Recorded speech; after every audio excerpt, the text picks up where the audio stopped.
বৃষ্টিমুখর দিনে নবীজি সাল্লাল্লাহু আলাইহি ওয়াসাল্লাম যেসব আমল করতেন আমাদেরকে যদি জানাতেন। আলহামদুলিল্লাহ, ওয়াসসালাতু ওয়াসসালামু আলা রাসূলিল্লাহ, আম্মা বা'দ।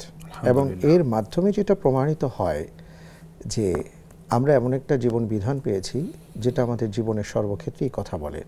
এই জন্যই এটাকে বলা হয় আদ-দীন আল কামিল, পরিপূর্ণ জীবন বিধান।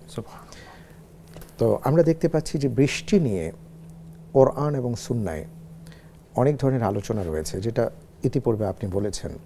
কোরআনে আল্লাহ তাআলা অসংখ্য আয়াত নাজিল করেছেন বৃষ্টি সম্পর্কিত। রাসূল সাল্লাল্লাহু আলাইহি ওয়াসাল্লাম বৃষ্টি নিয়ে ওনার বেশ কিছু হাদিস আছে, কিছু আমল আছে। তো আপনি জানতে চেয়েছেন যে আল্লাহ রাসূল সাল্লাল্লাহু আলাইহি ওয়াসাল্লাম বৃষ্টিময় দিনে বা বৃষ্টির দিনে তিনি কি কি আমল করতেন।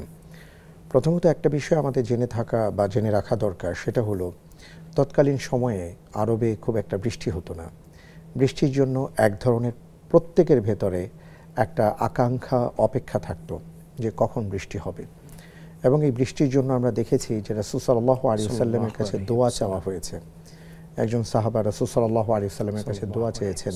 তিনি যখন সানি খুতবা দিচ্ছিলেন, ইয়া রাসূলুল্লাহ, বৃষ্টি হচ্ছে না, আপনি আল্লাহর কাছে দোয়া করুন।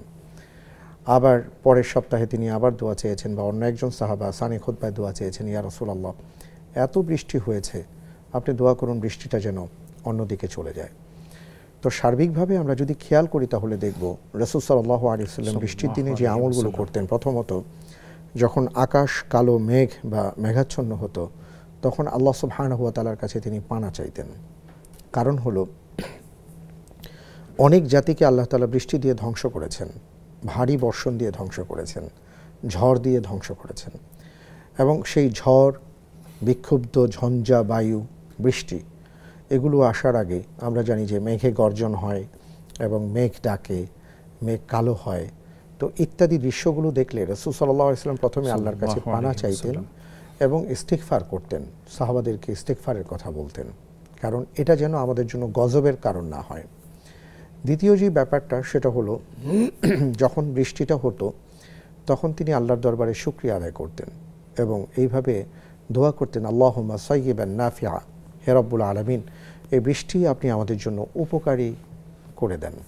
অর্থাৎ এই বৃষ্টি যেন আমাদের জন্য উপকার বয়ে নিয়ে আসে, আপনার রহমত বয়ে নিয়ে আসে। যেটা আপনি একটু আগেও বলেছেন যে বৃষ্টির মাধ্যমে আমরা জানি যে আমাদের জমিন থেকে রিজিক আল্লাহ তাআলা উৎসারিত করে দেন, উৎপন্ন করে দেন, যেটা আমরা ভোগ করে থাকি। এবং তিনি দোয়া করতেন, আল্লাহুম্মা হাওয়ালাইনা ওয়ালা আলাইনা, এটা আমাদের উপযোগী করে দেন, আমাদের উপর চাপিয়ে দিয়ে না, অর্থাৎ এটা আমাদের জন্য যেন গজব না হয়, এটা যেন আমাদের জন্য নিয়ামত হয়। তিনি এইভাবে দোয়া করতেন। পাশাপাশি কখনো কখনো বৃষ্টিতে ভিজেছেন বলে বর্ণনায় এসছে, কখনো হাত দিয়ে বৃষ্টি ধরেছেন। সাহাবায়ে কেরাম আজমাইন বৃষ্টির পানি সংরক্ষণ করেছেন এবং সেই বৃষ্টির পানি সংরক্ষণ করে তারা সেটা সুপেয় পানি হিসাবে পান করতেন।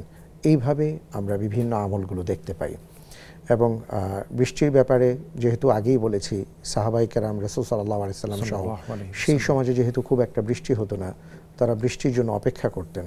তো বৃষ্টি হলে তারা নিঃসন্দেহে আনন্দিত হতেন, আল্লাহর দরবারে শুকরিয়া আদায় করতেন এবং এই বৃষ্টির পানি যেন সংরক্ষণ করা যায় এবং বৃষ্টির পানিটাকে যেন সর্বোচ্চটুকু ব্যবহার করা যায়, সেই চেষ্টাটা তাদের মধ্যে ছিল।